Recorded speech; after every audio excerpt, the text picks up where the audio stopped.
और चलिए अब खबरों का सिलसिला आगे बढ़ाते हैं और सबसे पहले बात करेंगे इस वक्त की बड़ी खबर की। तो राजा हत्याकांड में सोनम समेत 5 आरोपियों को शिलांग लाया गया। आरोपियों को आज शिलांग कोर्ट में पेश भी किया जाएगा। पेशी से पहले सभी आरोपियों का मेडिकल कराया जाएगा। शिलांग पुलिस 6 से 7 दिन की रिमांड पर लेकर सभी आरोपियों से पूछताछ कर सकती है। तो सभी आरोपियों से एसआईटी और शिलांग पुलिस पूछताछ करेगी। तो शिलांग पुलिस क्राइम सीन पर इस पूरे क्राइम पर सीन रिक्रिएट भी कर सकती है। तो सोनम समेत सभी आरोपियों को क्राइम घटनास्थल पर ले जाकर इस पूरे सीन को रिक्रिएट भी किया जाएगा। तो इस वक्त की हम ये बड़ी खबर आपको बता रहे हैं, जहां पर आरोपी समेत जो सोनम है उन्हें शिलांग लाया गया है और आज इन आरोपियों को कोर्ट में पेश किया जाएगा। तो पेशी से पहले सभी आरोपियों का मेडिकल करवाया जाएगा। तो एक्सक्लूसिव तस्वीरें आप इस समय न्यूज़ स्टेट पर देख रहे हैं। ये उस समय की तस्वीरें हैं जब आरोपियों को शिलांग लेकर पुलिस की टीम पहुंची थी। तो आपको बता दें कि इस पूरे मामले में अब एसआईटी भी पूछताछ करेगी, इसी के साथ ही पुलिस भी पूछताछ करेगी। 6 से 7 दिन की रिमांड की मांग आज कोर्ट में की जा सकती है। तो इस वक्त बड़ी खबर हम आपको बता रहे हैं, जहां पर इन सभी आरोपियों से अब पुलिस जल्दी पूछताछ करेगी। और ज़्यादा जानकारी लेंगे, हमारे सहयोगी अतुल हमारे साथ जुड़ चुके हैं। अतुल, ये सनसनीखेज मामला और जिसने पूरे देश को दंग कर दिया, और अब इस पूरे मामले में परत दर परत जो राज थे अब वो खुलने लगे हैं। सभी आरोपियों के पुलिस अब शिलांग लेकर पहुंची है।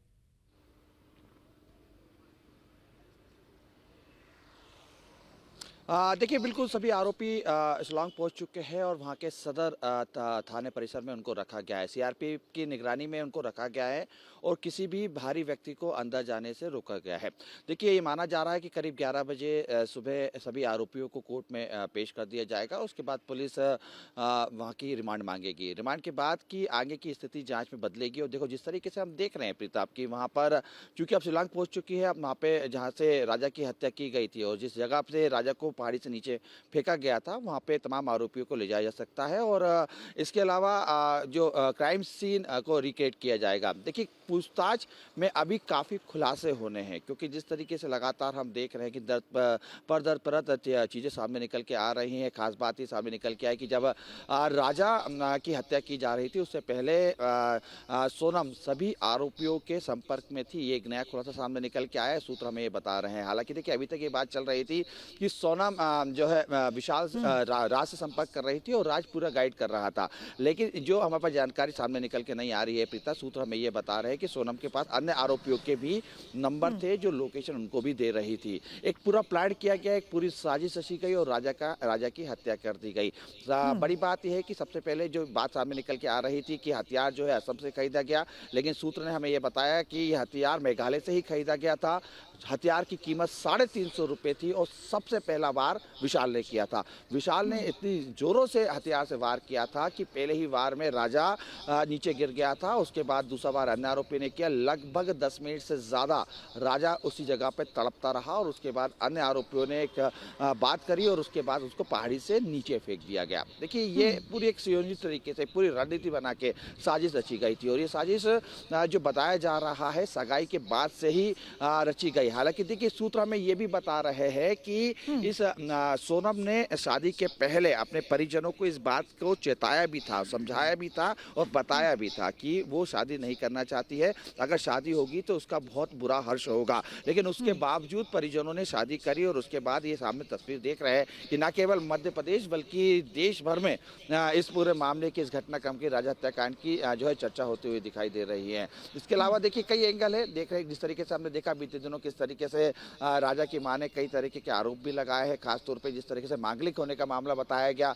कि वो मांगलिक थी और मांगलिक को शादी के बाद दूसरी शादी करने के लिए लिए उसने पहले राजा शादी करी, फिर उसके बाद वो अन्य शादी करती। ये तमाम आरोप हैं जो इस समय लगते हुए हमें दिखाई दे रहे हैं। बहरहाल लेकिन देखिए, अब चूंकि पूरा मामला पुलिस के मेघालय पुलिस के पास पहुंच चुका है, माना जा रहा है कि कोर्ट जो है रिमांड की तारीख और बढ़ाएगी और उसके बाद कई बड़े खुलासे होते हुए दिखाई देंगे। विशाल के घर कल पुलिस भी पहुंची थी, मेघालय पुलिस पहुंची थी, लोकल यहाँ की क्राइम ब्रांच भी उनके साथ में थी। वहाँ के कपड़े भी जब्त किए गए, वहाँ के तमाम जिस तरीके से घर का सर्चिंग किया गया है उसमें से कपड़ों के साथ अन्य कोई सामान तो नहीं मिला। लेकिन बिल्कुल अतुल, और इस पूरे मामले को लेकर कई ऐसे सवाल है जिनका जवाब केवल सोनम ही दे पाएगी। लेकिन एक बड़ी बात यह भी निकलकर सामने आ रही है कि जब उस पूरी घटना को अंजाम दिया गया उसके बाद सोनम ने अपनी लोकेशन बदली थी।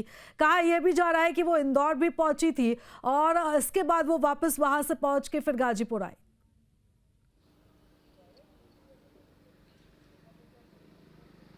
देखिए, इंदौर की जो बात सामने निकल के आ रही है सोनम की, तो इंदौर क्राइम ब्रांच ने पूरी तरीके से उसको इनकार कर दिया गया है। कल क्राइम ब्रांच सीएसपी से जब हमारी पूनम यादव से बात चल रही थी तो उन्होंने न्यूज़ स्टेट से खास बातचीत में यही बताया था कि अभी तक फिलहाल पूनम की इंदौर आने की लोकेशन नहीं मिली है। यानी कि जिस तरीके से बोला जा रहा था कि पूनम हत्या करने के बाद इंदौर आई और इंदौर के बाद फिर गाजीपुर चली गई, फिलहाल इंदौर क्राइम ब्रांच इस बात से पूरी तरीके से इनकार करते हुए दिखाई दे रही है। मेघालय पुलिस का अपना एक दावा है, क्राइम ब्रांच इंदौर का एक अपना अलग दावा है। इसको आगे धीमे धीमे जांच के बाद और तस्वीर स्पष्ट होते हुए दिखाई देगी। क्योंकि देखिए, गाजियाबाद के आसपास का जो क्षेत्र है वो कहीं ना कहीं जो राज का गांव भी उस आसपास उत्तर प्रदेश में कहीं लगता है, तो वहाँ पर ही बताया जा रहा है कि वहाँ पर ही सोनम पहुंची थी। लेकिन देखिए, अभी तमाम बातें हैं जो सिर्फ सूत्रों के हवाले से सामने निकल के आ रही है। औपचारिक जाँच चल रही है। खास बात यह है कि जाँच की गति धीमे धीमे आगे बढ़ती हुई अब दिखाई देगी। ये भी माना जा रहा है कि तमाम आरोपियों का आमना सामना भी आज कराया जा सकता है, क्योंकि अभी तक तमाम आरोपियों से सिर्फ और सिर्फ अलग अलग पूछताछ की जा रही थी। जिस तरीके से मोबाइल फ़ोन को लेकर बात की जा रही, सूत्र में बता रहे कि विशाल का ये कहना था कि जो मोबाइल फ़ोन वो यूज़ कर रहा था उसने वापसी के समय ही ट्रेन से बाहर फेंक दिया था। लेकिन राज का ये कहना था कि वो फ़ोन इंदौर में ही एक मैदान है वहाँ पर फेंका था, जिसको लेकर कल क्राइम ब्रांच और मेघालय की टीम वहाँ पर पहुंची थी। हालांकि वहाँ पर मोबाइल नहीं मिला है, सिम कार्ड नहीं मिला है, लेकिन जिस तरीके से दोनों आरोपियों के अलग अलग बयान सामने निकल के आ रहे हैं, ये मान के चला जा रहा है कि मेघालय पुलिस आज तमाम आरोपियों का आमना सामना कराएगी और जो पूछताछ की गई है वो अब आमने सामने होते हुए दिखाई देगी। कुल मिला के कह सकते हैं बिल्कुल अतुल, और आज सीन भी रिक्रिएट किया जाएगा, घटना स्थल पर इन सभी आरोपियों को ले जाया जाएगा और इस पूरे सीन को रिक्रिएट, इस पूरे क्राइम सीन को रिक्रिएट करेगी। लेकिन अगर हम आरोपियों की बात करें तो इस पूरे मामले में आरोपियों की गिरफ्तारी हो चुकी है, लेकिन कहीं ना कहीं अब सोनम के भाई को लेकर भी सवाल खड़े हो रहे हैं। हालांकि उसकी भूमिका पर भी अब पुलिस जांच पड़ताल करेगी।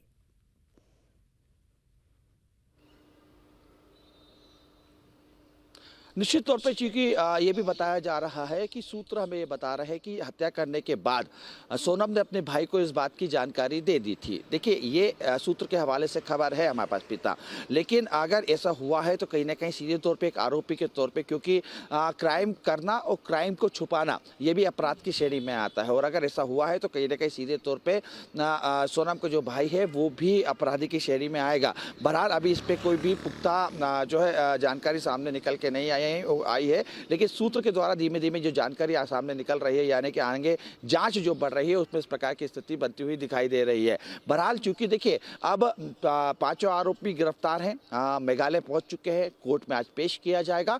आगे अब जो भी जानकारी सामने निकल के आएगी वो मेघालय पुलिस द्वारा दी जाएगी। और खास बात यह है क्योंकि पांचों आरोपियों को एक साथ किया जाएगा, आमने सामने ये पूछताछ की जाएगी, कई बड़े खुलासे होने की अनुमान है, क्योंकि ये भी बताया जा रहा है ललितपुर में भी कुछ संपर्क की बात सामने निकल के आ रही है। हालांकि ललितपुर से क्या इसका एंगल है ये भी धीमे धीमे जांच के बाद सामने निकल के आ सकता है। बहरहाल लेकिन कहीं ना कहीं इस बात को ये कह सकते हैं, क्योंकि एक बड़ी साजिश के साथ, बड़ी गंभीर रणनीति के साथ उन्होंने एक प्लान तैयार किया था। देखिए, तमाम आरोपी है, इन्होंने हत्या का प्लान तैयार कर लिया था, लेकिन हत्या के बाद बचने का जो बी प्लान था वो तैयार नहीं कर पाए थे, उसकी वजह से ये सारे जो है पकड़ा गए। हालांकि देखिए, इसमें फ़ोन कॉल भी ट्रैक किए गए।